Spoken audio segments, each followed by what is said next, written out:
Good evening. My name is Sammy Kiss, and on December 7th, Wildkat Sports celebrates 13 years with our Revolution Rumble, headlined by a first-time ever matchup, father versus son inside a steel cage, Luke Hawx versus PJ Hawx. Joining me at this time is one of the participants in this historic matchup, Luke Hawx. Luke, thank you for joining us. Thanks, Sammy. Now, before we get into all of this, I'd like to take a moment and show our viewers all the things that have transpired between Luke and PJ over the last year. Let's take a look.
He said, I know you raised him right, but he turned out to be a selfish, self-centered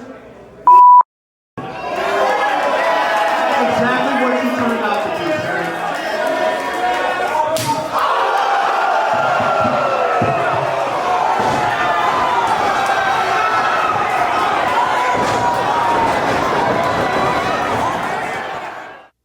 Now, obviously, Luke, you've seen everything that's transpired over the last year. I mean, you guys were so close, you and Perry, and something changed. I mean, what do you think happened between you two that just has caused all of this?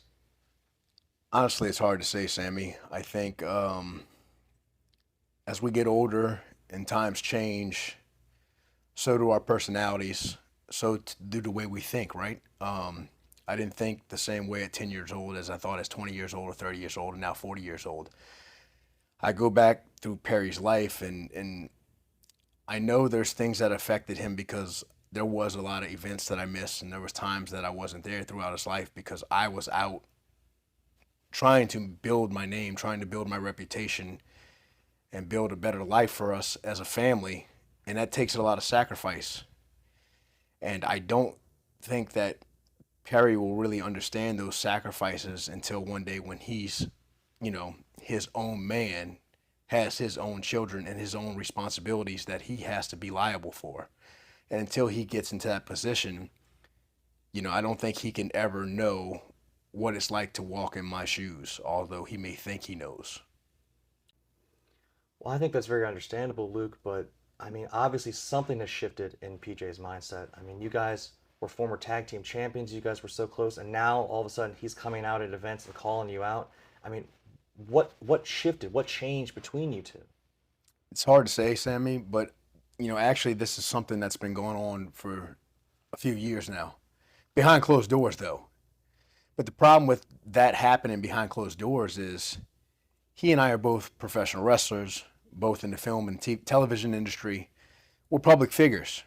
And people are used to seeing us together throughout all the years, seeing us do all these different projects together, seeing us travel together, seeing us as tag team champions, right? But they didn't know the struggles that were going on behind closed doors. And all families have problems. It's no secret, right? Some hide it better than others. But again, with us, we're public figures. So it was only a matter of time before this became public. You can only hide it for so long because everywhere I would go, everybody, oh, where's Perry? Or they'd ask him, where's your dad? Where, when are y'all wrestling again? What's going on with this? What's going on with that? And there's only so long I can push that off and pretend like, oh, he's just not here today. Or, oh, he's doing this, he's doing that. At some point, when you see family holidays you see, weddings, you see these memorable life events that we aren't at, then people start connecting the dots and putting the pieces together. And again, there's being public figures, there's only so long you can hide private life affairs, right? I mean, I think it has definitely come out to the surface now, where it's not only affecting your personal life, it's affecting everyone at Wildkat Sports. And when we saw that Perry attacked you, you suffered an injury because of that. He's attacked Hard Body Chris Harper. It's involved everyone here at Wildkat Sports. And with everything that's happened so far, do you think that Perry's justified in any of the actions that he's been taking? Can't say the kid's justified. I can, the best way I can put it is I talked to a good friend of mine, Phil, not too long ago. And Phil grew up very rough the same way I did. We didn't have much. It was a struggle, both coming from broken homes. And although we gave our kids much better lives than we had, it's what you're supposed to do, right? Every generation's supposed to get better. But although we gave our kids better lives than we had, it doesn't make their experiences and their trauma and all of that, it doesn't wash it away. It's still real. What he's going through and what he feels is real. And I had to understand that as a parent, because for so long I was looking at it like, I'm giving this kid this, I'm giving this kid that, I'm trying to do this for him, I'm trying to do that for him. And he's not taking advantages of these opportunities I'm providing for him. But when Phil hit me with that and he said, hey,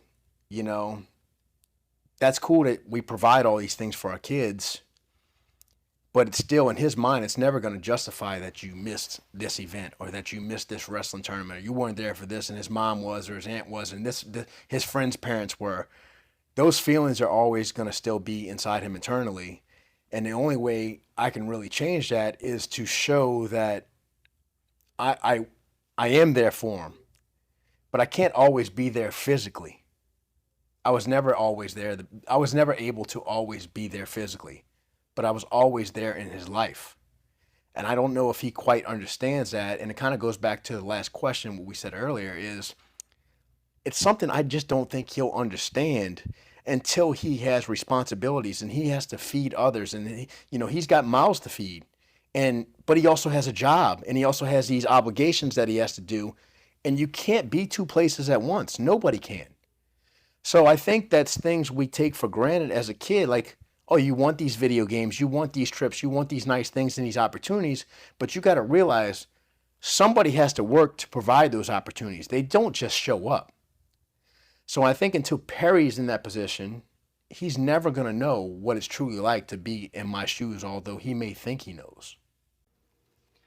Well, I think that's all very understandable, Luke, and I appreciate that you tried to hold off on escalating this situation, but it's affected not only yourself, but everyone here at Wildkat Sports. And after so many incidents, you made the decision to challenge PJ to a match at the Revolution Rumble inside a steel cage. Now, that was clearly a big shift in your mindset on the situation. Was this an inevitable outcome? Do you think that this could have been avoided? Avoided? Yeah, this whole thing could have been avoided if Perry had his act together.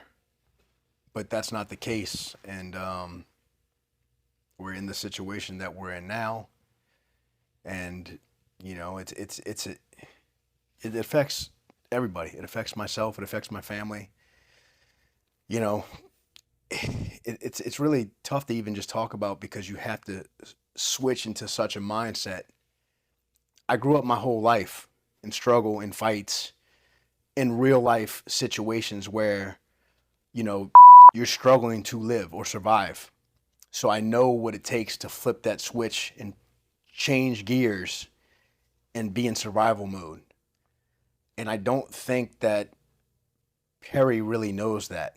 I don't think Perry's ever really been in that situation, although he believes in his heart he's a man. He thinks he's more of a man than me. He thinks that, he's got all these advantages on me. In some ways he does. But those ways are because how his mother and I and his grandmother and his aunt and others have all contributed to his life to help him live a better life and give him the opportunities that I didn't have or we didn't have, right? Again, going back to where every generation is supposed to get better. So families fight. Most families don't do it publicly. And the thing is, again, we're public figures, we're professional wrestlers, and this is where we have these opportunities over other families. We have an issue. We've had many issues. We have many issues. And I'm not saying this is going to solve it. But if you don't respect me at 26 years old, after all I've done for you, after everything I've given you in your life, then no, there is no other way. You're going to stand across the ring from me. You're going to get eye to eye with me, nose to nose. And if you want to show me how much of a man you are, then you're going to prove it. Show me you're a man. You want to be a man? Show me you're a man. Let me see it. Don't just talk about it. I don't want to hear it on social media. I don't want to hear what you're telling your friends. I don't want to hear chitter chatter or bullshit. Show me you're a man. And look, I can tell that you're very emotional about the situation, but I mean, you said it yourself, you two were professional wrestlers, but I mean, Luke, this is your son. All right, and you're going to wrestle your son on December 7th in a cage match. You're going to wrestle your son. You said shifting gears, shifting in that mindset of a fight. This is not a normal match for you. I mean, what is going through your head right now? Sammy, a lot. That's just a simple answer, a lot. This kid's whole life, he doesn't realize what he means to me. I tell you about my struggles and all that BS, but in reality, I don't think he knows what I went through or what I still go through to this day. Did I make mistakes? You're damn right I did. And I'm sure I'll make many more along the way. But I know what I did for him. I know what I continue to do for him, Sammy. Whether he sees it or not. We can end the interview there, Luke. Obviously, you're very, very emotional right now. The Revolution Rumble, December 7th, you're going to go one-on-one with PJ Hawx. Thank you for taking the time to talk about this today. Thank you.